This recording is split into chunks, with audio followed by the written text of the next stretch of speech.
So let me show you this little mobile power station I have built on my golf cart.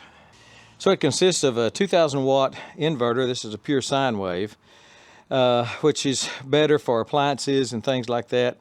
And so that's why I got that. It's got two plugs, two AC plugs here and here. Here's how it's hooked up on the golf cart.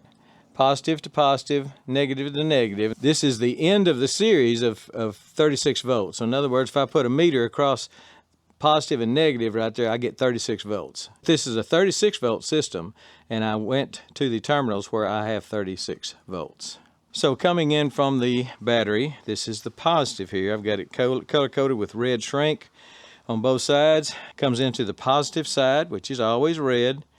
And then on the negative side, I've got a breaker of sorts, in that it's not a breaker, but it's a disconnect. This is a battery disconnect. A lot of people put them on boats and things like that. And I just felt like it was probably a good idea on this. If something went wrong, if this were to short out, some problem with it, I can always flip the battery off. Right now it is off, but I could flip it off and be able to disconnect from the batteries and stop anything going on that was bad. I put some handles on it here, put one here. Kind of had to do it in a way that I could bypass I could miss the plugs that are going in.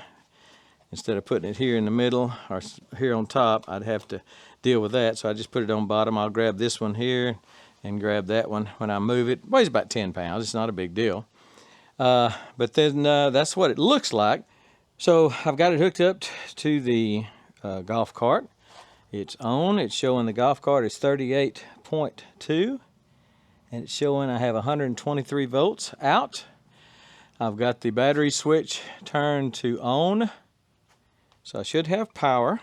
It's 2,000 watt. This is 36 volts because my golf cart is 36 volts. If you was hooking it up to a regular battery, a 12 volt battery, then of course you would buy the one that was for 12 volts, and it goes up to 72, 96. I don't know. That's a lot. There's a lot of 72 volt golf carts out there now.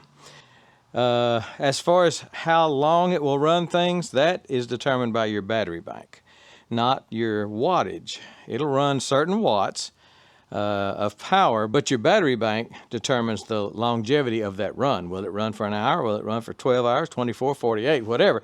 That depends on your battery bank. But this is how that you would hook one up. Inverter here. It's got the AC plugs on this end, two AC plugs. And then you'll need, or should have, you don't need, but you should have a battery disconnect. That's what that is. This is coming from the battery bank on the golf cart. And I come in here to a fuse, that's a 100 amp fuse.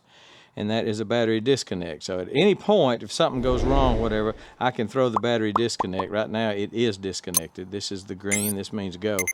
But I could throw the battery disconnect, and it wouldn't. If there was a short, if there was a problem, whatever, you would kind of need a disconnect. So it would behoove you to get a battery disconnect. So this is number 2 welding cable. They're not hot. I know it's not getting hot by any means. Number 2 welding cable. I put some number 2 terminal ends, good copper ends on it. I crimped them down with a new crimper I bought. I put a fuse in here. That comes with just the holder, and then you buy the fuse, the little gold thing in there. That's the fuse. And then I've got terminal ends, of course, here. It goes up under this thing and hooks on. And this one goes and hooks here to both sides. And just real simple to do. It's just, until then, we're gone.